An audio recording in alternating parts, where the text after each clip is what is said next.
Bonjour, je suis Antoine Fex, urologue spécialisé en andrologie et je vais vous faire le minimum à savoir sur la dysfonction érectile et on y reviendra bien évidemment lors du module écu en andrologie. Je vais partager mon écran. Alors, ça va se baser également sur les recommandations sur la dysfonction érectile qui ont été communes entre l'Association française d'urologie et l'Association interuniversitaire de sexologie, qui est la plus grosse association française de sexologie. Alors, la définition, incapacité d'obtenir et ou de maintenir une érection suffisante pour permettre une activité sexuelle satisfaisante avec un critère de temps pendant au moins 3 mois. Épidémiologiquement, c'est fréquent, un homme surprend après 40 ans. Et s'il y a vraiment quelque chose à retenir, c'est qu'attention, c'est important de s'en occuper, notamment en médecine générale, puisque ça peut être un symptôme sentinelle, notamment de maladies cardiovasculaires. Alors, le plus important, c'est l'anamnèse, hein. Question simple, avez-vous un problème d'érection pendant les rapports? Encore que, il faut savoir s'adapter, trouver les bons mots. Parfois, érection, c'est un mot que les patients ne connaissent pas. Donc, il faut vraiment être assez souple et malléable sur le vocabulaire à utiliser. Il faut évaluer la sévérité. Alors, la sévérité, bien évidemment, ça peut être simple. Ça peut également être aidé par des autoquestionnaires comme l'IEF, qui est l'International Index Erection Function, et le HS, qui est l'Erection Hardness Score. Le délai d'apparition des troubles, les capacités érectiles résiduelles aussi, l'évaluation de l'impact sur la qualité de vie. Et puis après, il faut rechercher de façon complète tout ce qui le patient a comme antécédent et depuis longtemps, toutes les pathologies athéromateuses, les facteurs de risque cardiovasculaire, le diabète, le cholestérol, triglycérides, le tabac, l'obésité, le syndrome métabolique, l'hypertension artérielle, tous les événements cardiovasculaires qu'il a pu avoir, les antécédents abdominaux pelviens, chirurgie ou en urologie, on est assez vecteur de troubles sexuels, mais en général, ça on le sait, les radiations traumatiques, les pathologies neurologiques, endocriniennes, hématologiques, psychiatriques, les addictions, faire une interrogatoire, hein. Il n'y a pas que le tabac et l'alcool. La iatrogénie médicamenteuse aussi est assez fréquente, notamment dans la pharmacopée psychotrope, les troubles du sommeil, le poids, l'activité sportive, etc., etc. Donc, c'est vraiment, il faut rechercher tout ça. Et donc, c'est vraiment, je ne vais pas dire un interrogatoire quasi policier, mais en tout cas, essayer d'apprivoiser votre patient sur le plan relationnel, mais tout en obtenant tout le type de renseignements qu'il a pu avoir. Voilà. Ensuite, vous savez, il y a la fameuse opposition entre dysfonction érectile organique et psychogène. Il faut savoir que quand même les sexologues ont plutôt tendance maintenant à parler de façon globale en disant que, en utilisant le tipping point modèle de Perelman, qui est celui-là, en disant que voilà, il y a des facteurs physiologiques, organiques, psychosociaux, comportementaux, et qui sont des fois en plus, des fois en moins, et que c'est très souvent une balance entre les deux. Plutôt que de dire c'est ou organique, ou psychogène, ou les deux, c'est toujours une association de tout ça, plus ou moins. Et selon qu'elle est positive ou négative, ça va éventuellement entraîner un problème d'érection. Donc, c'est plutôt ce modèle qui est utilisé plutôt qu'une opposition entre psychogène et organique. Il faut, dans certains cas, c'est rare, mais le caractère primaire. Vous avez des jeunes hommes qui consultent en général assez tôt, qui n'ont jamais eu d'érection a priori satisfaisante. La plupart du temps, bien évidemment, c'est secondaire. Le caractère inaugural ou réactionnel à un trouble sexuel. Des fois, il faut rechercher aussi les troubles de la libido, c'est-à-dire de l'envie, du désir, de l'éjaculation, de l'orgasme.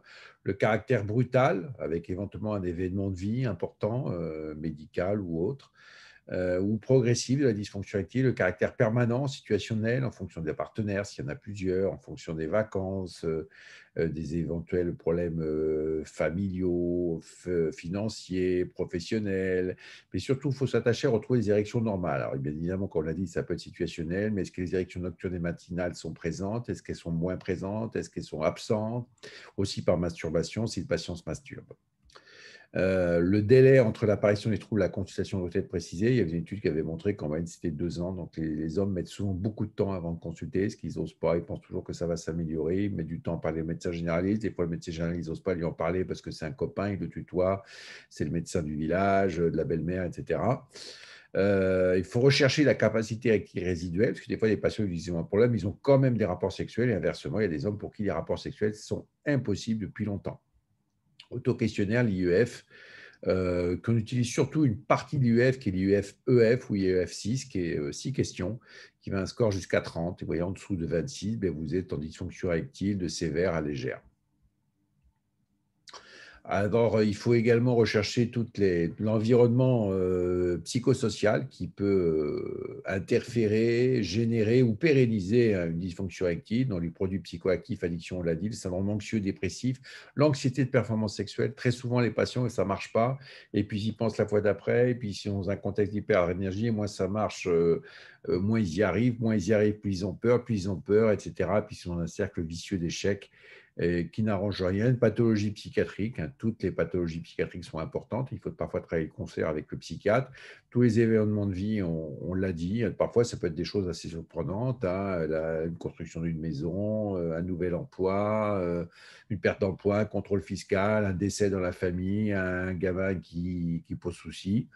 Les difficultés de couple, c'est important hein, d'évaluer le couple. Il ne faut pas le minimiser. La femme peut être opposante plutôt qu'aidante. Et puis, des fois, ben, un facteur qui n'est pas facile à prendre en charge, c'est le patient qui n'a pas de partenaire. Et puis également, un partenaire, est-ce qu'elle a des soucis de santé hein? Des fois, les hommes, ils sont avec des partenaires qui sont également à l'âge de la ménopause, à l'âge des problèmes gynécologiques sévères, parfois des tumeurs utérines ou mammaires. Donc là, ça résume un petit peu, si vous voulez, tous les facteurs de risque de la dysfonction érectile. Bien évidemment, plus on avance en âge, plus on a une dysfonction érectile. Ça, c'est la iatrogénie médicamenteuse avec tous les médicaments cardiotropes. C'est surtout les diurétiques thiazédiques, spironolactone, bêta-bloquants non sélectifs, tout ce qui est par pharmacopée psy, notamment les antipsychotiques, attention avec l'hyperprolactinémie, les antidépresseurs, etc. Puis après, les médicaments pour la prostate, les Syncarie, tous les médicaments pour le cancer de la prostate. Toutes les causes neurologiques, hein, l'AVC, post-AVC, Parkinson, BC médulaire, CEP, etc. Mais tout type de neuropathie tout ce qui est cardiovasculaire, puisque vous l'avez vu, ben, comme l'érection, c'est du sang, et ben, tout ce qui joue au niveau cardiovasculaire peut jouer. Et là, ça peut être un symptôme sentinelle, c'est-à-dire que si vous recherchez, vous pouvez parfois permettre de faire des diagnostics d'une maladie, notamment coronarienne sous-jacente. Tout ce qui est HBP, infertilité aussi, qui peut être vecteur, insuffisance rénale chronique et toutes les pathologies chroniques, tout ce qui est traumatisme et chirurgie pelvienne, et tout ce qui est endocrinopathie, en plus du syndrome de déficit en testostérone, et qui peut également être un symptôme sentinelle. Et bien sûr, tout ça peut interagir ensemble. Donc, l'examen clinique chez tous les patients, un examen génital, la taille des testicules, la consistance, la verge, la recherche d'un phimosis, d'une maladie de la péronie. Parfois, ça peut être révélé par une dysfonction érectile. Un examen mammaire, on cherche une gynécomastie, un aspect gynoïde du patient. Un examen cardiovasculaire, en général, il est fait par le généraliste. Enfin, voir un petit peu le contexte, notamment s'il y a une surcharge pondérale, voir éventuellement pour mesurer le périmètre ombilical. Un examen neurologique, surtout rechercher la sensibilité au niveau génital, les réflexes bulbo-anal, bulbo-caverneux, une anesthésie en selle. Vous pouvez faire des fois un diagnostic de syndrome de la queue de cheval. Un toucher rectal, s'il y a des symptômes du bas appareil urinaire, ou alors plus de 50 ans, parce qu'on reste des urologues et on pense bien évidemment au dépistage de la prostate. Puis des pathologies locales, dermato, rhumato, pneumo, tout type de pathologie peut bien évidemment donner des troubles sexuels. Quel est le bilan de première intention? Il est uniquement biologique. Il est adapté à l'âge, au contexte clinique. Le minimum, c'est glycémie à jeun, hémoglobine glycosylée si le patient est diabétique connu, un profil lipidique, une testostéronémie. Voilà, bilan minimum. La testostéronémie totale, plutôt, encore que s'il y a des facteurs qui peuvent modifier la testostéronémie totale, une maigreur, au contraire une obésité, des traitements, des pathologies hépatiques, thyroïdiennes, etc. À ce moment-là, la testostéronémie totale n'est pas forcément le meilleur reflet. À ce moment-là, il faudra plutôt envisager soit un dosage de la testostéronémie biodisponible, soit un dosage de la SHBG, qui est la protéine porteuse, pour calculer la testostéronémie libre.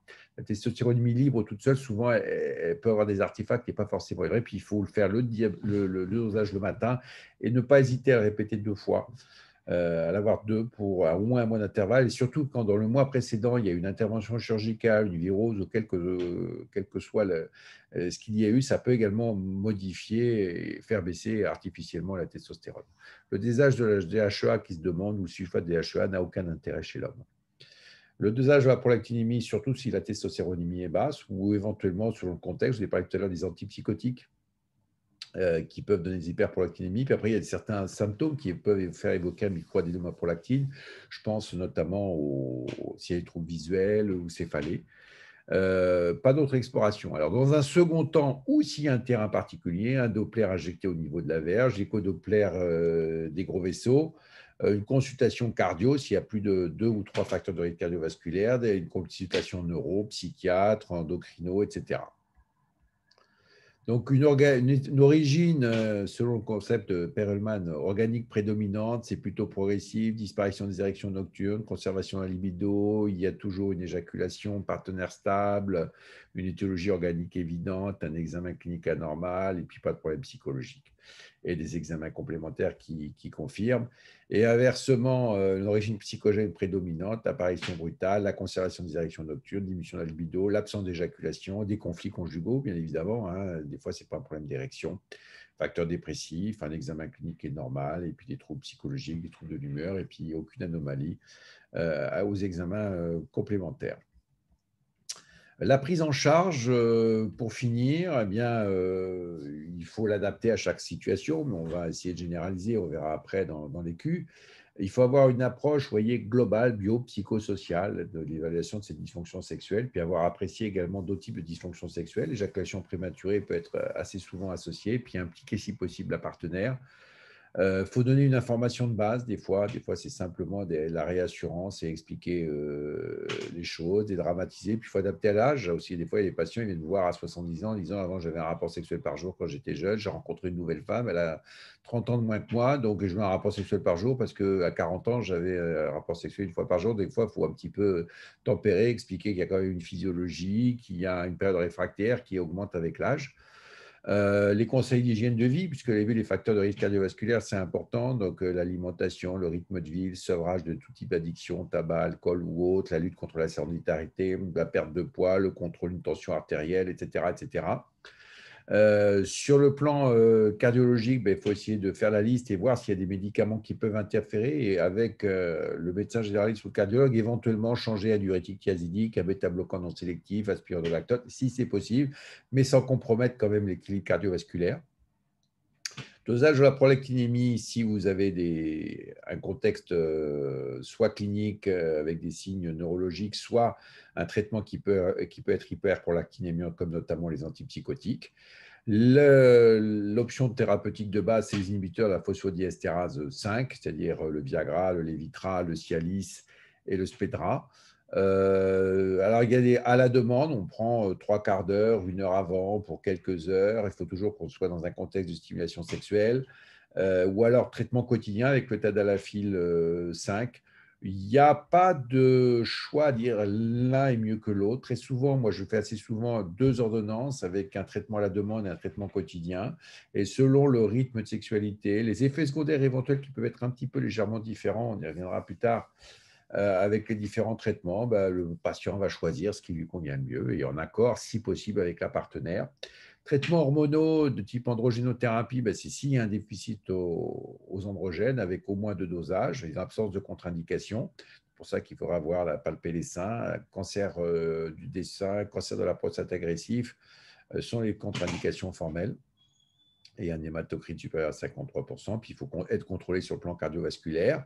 Il n'y a pas de limite d'âge, hein, aussi bien en bas qu'en haut. Et je le répète, la DHEA, ça ne sert à rien de faire le dosage, ça ne sert à rien d'en donner. Les traitements locaux, il y a le Vitaros que vous connaissez. Alors, les études, il y en a très peu, montrent qu'il y avait un taux d'efficacité, vous voyez, qui est assez surprenamment haut. Nous, ce n'est pas forcément l'expérience clinique qu'on en a, mais enfin, il faut savoir le proposer. Pour certains patients, ça peut leur correspondre. Il n'y a pas de contre-indication d'association, par exemple, aux IPDE5 dans certains cas, mais il n'y a aucune étude qui compare directement avec les IPDE5. Les injections intracaverneuses, c'est ce que connaissent le mieux les urologues. La première injection, toujours au cabinet, toujours à petite dose, 2,5-5 microgrammes. Sur le côté, essayer d'éviter les veines, et puis l'injecteur automatique avec les Dex plutôt qu'Averject, c'est vrai que c'est bien pratique pour certains patients. La papavérine, c'est au AMM. Phentolamine, il n'y en a plus. L'Invicorp, ce n'est pas encore disponible. Après, il y a le bi, le tri, le quadrimix dans certains pays, mais qui sont hors AMM en France.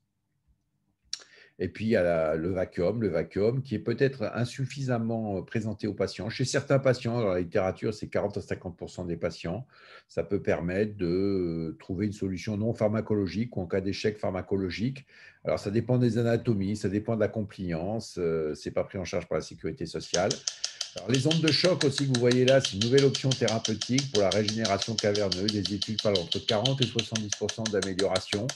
Il y a peu d'études contre placebo. Ça semble intéressant pour les dysfonctions érectiles moyennes à légères avec des facteurs de risque cardiovasculaire contrôlés. Pour finir, l'implant pénien, en cas d'échec, d'intolérance aux autres traitements, ou un patient qui en a ras-le-bol des injections intracaverneuses, par exemple après prostatectomie radicale, au bout de X années où il sait qu'il n'aura pas de récupération, hein, bon, vous leur présentez des photos, vous leur expliquez les choses. Il y aura un module spécial sur les implants péniens. Moi, j'aime bien montrer un patient avec les photos d'implants péniens pour bien leur montrer comment ça se passe et comment ils mettent en route leur implant pénien progressivement. Je pense que c'est important de leur montrer qu'on est quand même assez proche du naturel. Alors pour l'instant, c'est un système encore mécanique. Vous voyez, il faut pomper et dépomper. Mais dans horizon 5-8 ans, il devrait y avoir des implants électroniques, donc qui seraient un petit peu plus souples, sans la pompe et avec une activation par téléphone ou montre, peut-être même par des choses encore plus simples comme le contrôle de la voix. Les traitements non pharmacologiques, les psychosexothérapies, des fois, ce n'est pas la solution de donner un traitement. Des fois, il faut les envoyer voir un psychologue, un sexologue. Il y a des thérapies cognitivo-comportementales. Des fois, il y a d'autres types de thérapies. Il faut savoir s'entourer d'un réseau et de personnels compétents, ce qui n'est pas forcément évident. Il y a des psychosexologues qui parfois font un seul type de thérapie. Il faut savoir orienter au bon professionnel. Parce que s'il n'y a pas de prise en charge psychologique pour certains patients, vous n'arriverez à rien, même avec des médicaments. Puis des fois, c'est des thérapies conjugales, parce que les patients, tout simplement, ne s'entendent pas. Donc, il ne faut pas hésiter à l'associer dès que vous avez un doute et dans des cas de complexité. Pour la prostatectomie radicale, il n'y a pas de protocole standardisé. La seule chose, c'est que il faut faire une rééducation, une réhabilitation, je dirais plutôt active et précoce. Et il faut expliquer tout ce qu'il peut y avoir et également selon s'il va y avoir récupération ou pas. Ça peut prendre du temps. Il faut savoir les suivre, les tenir, parce que parfois il y en a qui abandonnent. Leur jeter un stylo et des injections intracaverneuses et débrouillez-vous. C'est la rééducation, c'est parfois un petit peu trop dur. Donc il ne faut pas faire des injections systématiquement à tout le monde. Par contre, à tout le monde, il faut rapidement voire même éventuellement avant, ce qui est l'idéal, apprécier leur fonctionnalité sexuelle et les prendre en charge après. Et puis parler également des autres dysfonctions sexuelles, sur l'orgasme, sur l'anatomie de la verge et également en ordre de récupération, l'implant pénien. Donc voilà l'algorithme, hein, dysfonction érectile sans facteur de complexité, la prise en charge pas forcément par un médecin spécialiste, ou alors des facteurs de complexité. Et à ce moment-là, il y a d'autres spécialistes qui vont intervenir pour traiter au mieux. Agir sur 3 axes.